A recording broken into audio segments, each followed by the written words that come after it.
নমস্কার সকল ভক্তবৃন্দ দর্শকবৃন্দদের উদ্দেশ্যে। আমার নাম কৃষ্ণপদ রায়, আমি এই মন্দির দেখাশুনো করি। তো এই মন্দিরটা সম্বন্ধে ধারণা তো আমার খুব কম। আমাদের আশেপাশে যতগুলো মন্দির আছে তার মধ্যে মন্দিরটা খুব সুন্দর। নমস্কার বন্ধুরা, চলে এসেছি আবার একটা নতুন ভিডিও নিয়ে। তবে এবার কিন্তু দূরে কোথাও নয়, আমাদের বাড়ির আশেপাশেই তৈরি হয়েছে একটি নতুন ভব্য হনুমান মন্দির। আর আজকে আমরা সেখানেই গেছিলাম, আর সেই ভিডিও নিয়ে চলে এসেছি আপনাদের কাছে। নমস্কার, আমি মনোজিৎ, আর আপনারা দেখছেন বেঙ্গল ডায়েরিজ উইথ মনোজিৎ।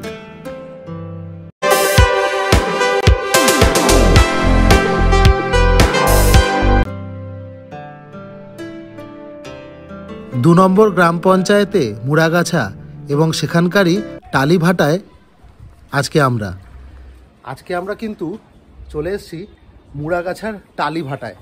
দেখছেন আমি আর বীরেশ্বর সকাল সকাল, আর এখানেই গড়ে উঠেছে একটা নতুন হনুমান মন্দির, আর আমরা এসেছি এখানে পুজো দিতে। আপনাদেরকে দেখাবো দারুণ ভব্য একটি মন্দির। চলুন বাকি কথা মন্দিরে ঢুকে।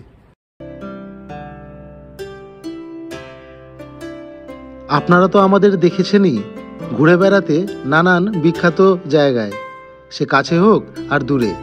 তবে এটা করতে গিয়ে আমরা আমাদের আশেপাশে যে সুন্দর সুন্দর জায়গাগুলি রয়েছে সেগুলো মিস করে যাই বন্ধুরা।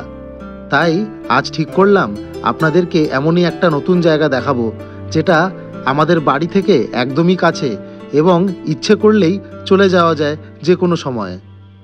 আজ আমরা যেভাবে দু বন্ধু পৌঁছে গেছি, সকাল সকাল পৌঁছে গিয়ে এই ফাঁকা মন্দিরটিকে খুব ভালোভাবে ঘুরে দেখতে লাগলাম।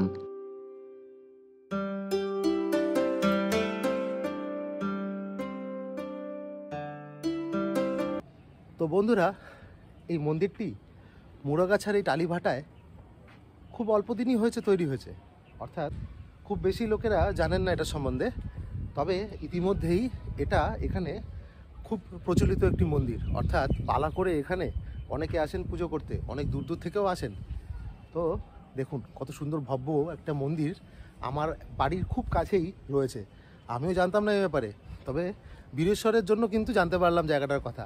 আর সকাল সকাল চলে এসেছি, একদম ফাঁকা, এখন বাজে সকাল 9টা, শনিবার। তো পুজো দিতেই এসেছি মেনলি। তো তার আগে ঘুরে দেখি মন্দির প্রাঙ্গণটা।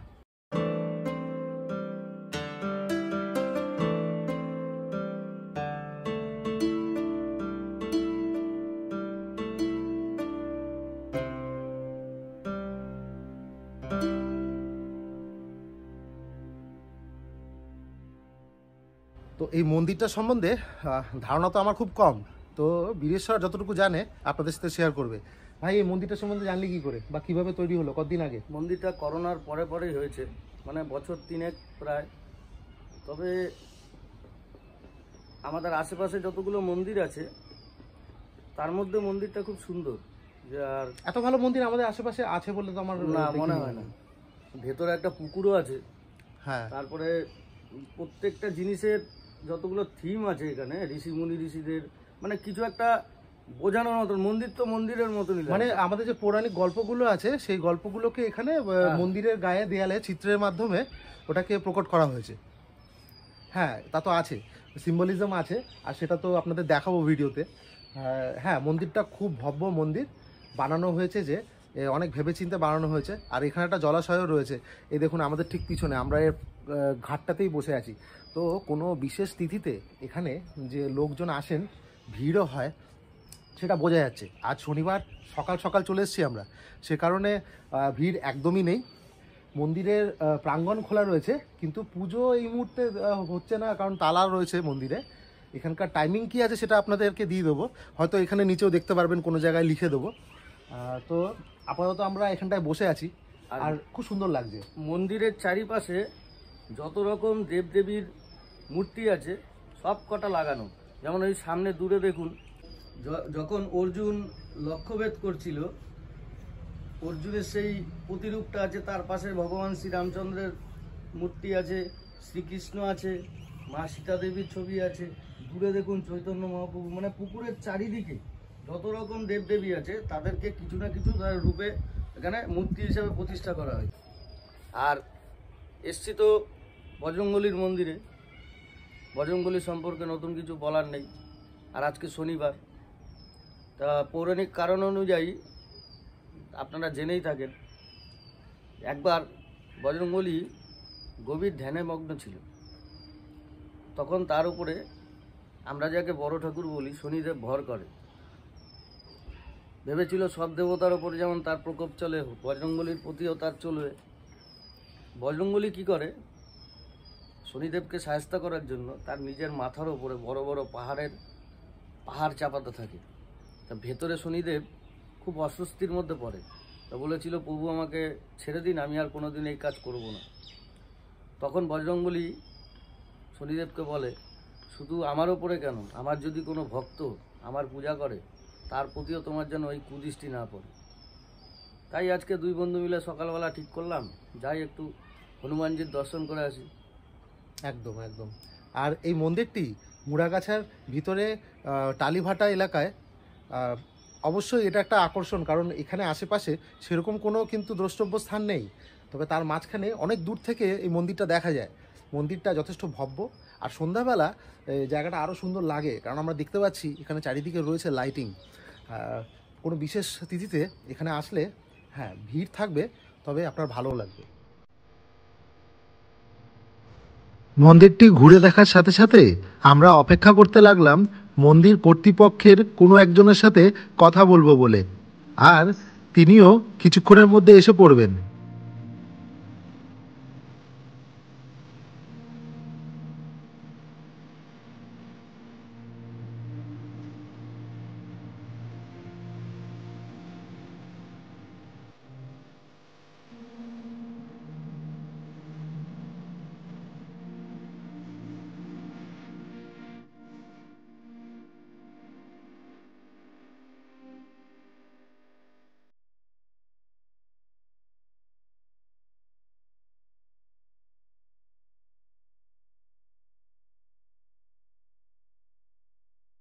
কিছুক্ষণের মধ্যেই আমরা শুরু করে দিলাম পুজোর প্রস্তুতি।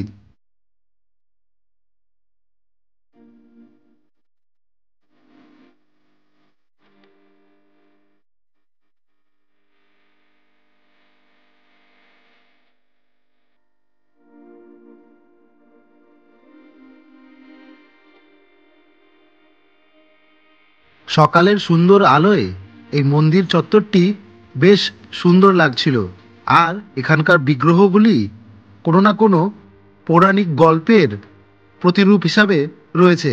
সেগুলিকে দেখতে দেখতেও বেশ কিছুটা সময় কেটে গেল, আর বাকি সময়টা আমরা কাটালাম এই পুকুরের ধারের এই সুন্দর ঘাটটিতে বসে।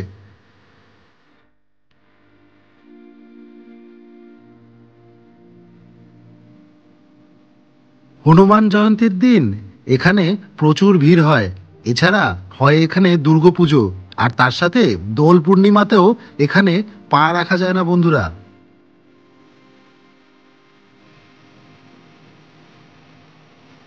অবশেষে সুযোগ পেলাম বিগ্রহ দর্শনের, অর্থাৎ মন্দিরের দরজা খুলে গেল আমাদের জন্য।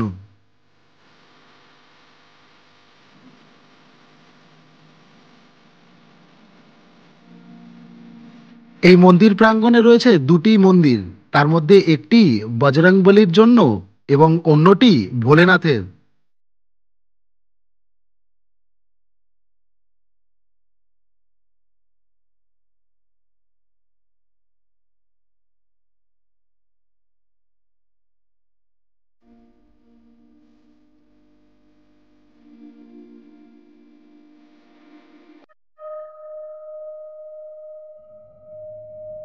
বন্ধুরা, আমরা পেয়ে গেছি এখানকার পূজারি বলতে পারেন, এখানকার মন্দির কমিটির লোক বলতে পারেন, এখানকার বলতে পারেন সব কিছু। আপনারা এখানে আসলে ইনাকেই পাবেন।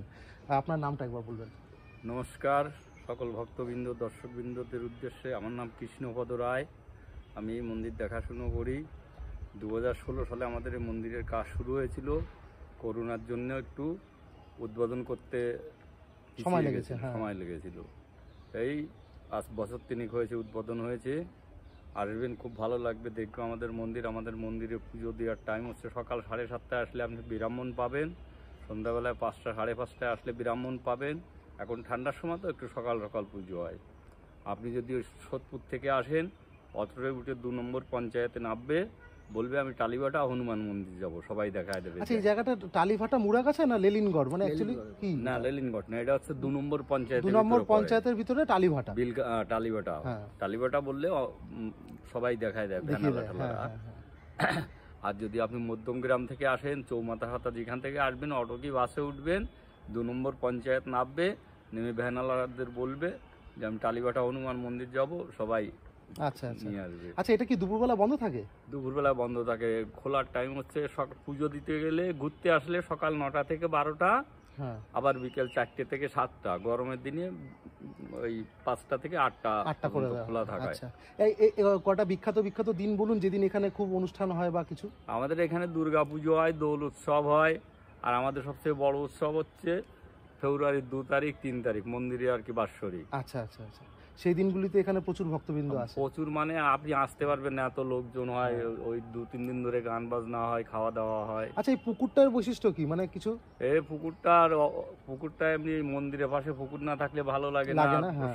সবাই পুজো সজ্জি দিতে আসে পুকুরে, হ্যাঁ, বিয়ে শাদীর জল ভরতে আসে। আচ্ছা আচ্ছা পুকুরে অনেক রকমের মাছ আছে, বিকেল বেলা হলে সবাই এসে খাবার দেয়। আমার এই দোকানে আছে ভিতরে। আচ্ছা, দেখা যায় না মাছ? হ্যাঁ, মাছ দেখা যায় অনেক কালার। আচ্ছা, এই যে পিছনে যে দোকানটা আপনারা দেখছেন, এই দোকানটাতে কিন্তু এখানে পুজোর সব রকম সামগ্রী পাবেন। আর তার সাথে এই যে মন্দিরের এই যে পুকুরটিতে যে মাছগুলি আছে, তাদেরকে খাওয়ানোর জন্য খাবারও পাবেন। অর্থাৎ আপনাকে কোনো কিছু বাইরে থেকে আনতে হবে না, আপনি মন্দির চত্বরের ভিতরেই সব কিছু পেয়ে যাবেন। হ্যাঁ, বলুন তারপরে যদি আর কিছু এমন কিছু যেটা আমাদের জানা উচিত বা এরকম কিছু। এটা প্রতিষ্ঠাতা মানে কিনি করেছেন? এটা যে করেছে ব্যক্তিগত মালিকের এই পাশেই বাড়ি, তার আচ্ছা। নাম তপন রায়। আচ্ছা এই আমাদের একই জায়গায় বাড়ি, এই রাস্তার আচ্ছা আচ্ছা, ওপাশে। এখানে লোকাল। এখানেই বাড়ি। হ্যাঁ, আচ্ছা, উনি নিজের জমিতে এটা উনি করেছেন। নিজের জমি, উনি ওই সব ওই সমস্ত যা করার উনি নিজে করেছে, এতে কেউ 10 টাকাও দান করেনি। কেমন, সেই সব নিজের ব্যক্তিগত। উনি আসে, মাঝে মধ্যে আসে, ওই সপ্তাহে 1-2 দিন আসে, এসে ঘুরে টুরে যায়, দেখে টেকে যায়। সেই আমরা এখানে আসার পর আমরা সকাল সকাল চলে এসেছিলাম, তো টাইমের আগেই এসেছিলাম, সেই কারণে আমরা মন্দির চত্বর ঘুরছিলাম। তো তখনই উনি এলেন আর উনি আমাদেরকে ঘুরিয়ে দেখালেন পুরোটা। এমনকি মন্দিরের ভিতরেও আমরা যে ভিডিও শ্যুট করতে পারলাম, সেটাও উনারই পারমিশনে। তো উনাকে অসংখ্য ধন্যবাদ আমাদের তরফ থেকে, যে উনার জন্যই কিন্তু আমরা আজকে এত সুন্দরভাবে মন্দিরটাকে দেখাতে পারলাম। ধন্যবাদ। বাড়ির কাছেই এত সুন্দর একটি বজরংবলীর মন্দির রয়েছে, সেটি জেনে এবং ঘুরে দেখে খুব ভালো লাগলো আমাদের। আপনাদের কীরকম লাগলো সেটা আপনারা নিশ্চয়ই জানাবেন কমেন্টে। আর এটাও জানাবেন যে এরকম ধরনের ভিডিও কি আপনাদের পছন্দ, তো তাহলে আমরা চেষ্টা করব আরও এরকম অনেক ভিডিও নিয়ে আসার।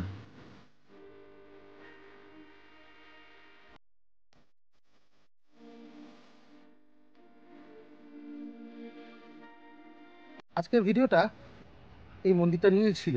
তবে আমরা যেভাবে ঘুরে বেড়াচ্ছি, নানান রকম নতুন নতুন জায়গায় যাচ্ছি, আর সেই ভিডিও তুলে ধরছি আপনাদের কাছে। হ্যাঁ, কাছে দূরে সব কিছু মিলিয়েই করছি। সেখানে আমাদের বাড়ির কাছেই এরকম সুন্দর ভব্য একটা মন্দির রয়েছে, আর সেটাকে যদি আপনাদের না দেখাই, তো তাহলে পরে সেটাও তো একটা পাপই হবে, তাই না? তো আমরা যখন তারাপীঠ যাই, আমরা যখন যাই অনেক দূর দূরান্তের মন্দিরে, হ্যাঁ, তখন আমাদের এটাও ভাবা উচিত আমাদের বাড়ির আশেপাশে এরকম অনেক মন্দির রয়েছে যেগুলিও একই রকমভাবে ভব্য, আর যেখানে গেলে আপনার মন শান্ত হবে আর আপনার ভালো লাগবে। তো এই ভিডিওটা সেই কারণেই ছিল। কেমন লাগলো আপনাদের বন্ধুরা জানাবেন। এরকম ধরনের ভিডিও যদি আরও চান, নিশ্চয়ই আমরা এক্সপ্লোর করব যে আমাদের আশেপাশে এরকম আরও কত মন্দির আছে যেগুলোতে একটা বেলা গিয়ে ভালোই লাগবে। ঠিক কিনা ভোলা? একদম। তো আমাদের ভিডিওটা এখানে শেষ করব আজকে। দেখা হচ্ছে নেক্সট এপিসোডে। আর সেটা আমরা কোথায় শ্যুট করবো ভাই? গঙ্গাসাগর। গঙ্গাসাগরে। তো এখনই লাইক, শেয়ার, সাবস্ক্রাইব করুন চ্যানেলটাকে, যাতে সেই ভিডিওটা খুব তাড়াতাড়ি আপনার কাছে পৌঁছে যায়। দেখা হচ্ছে পরের ভিডিওয়।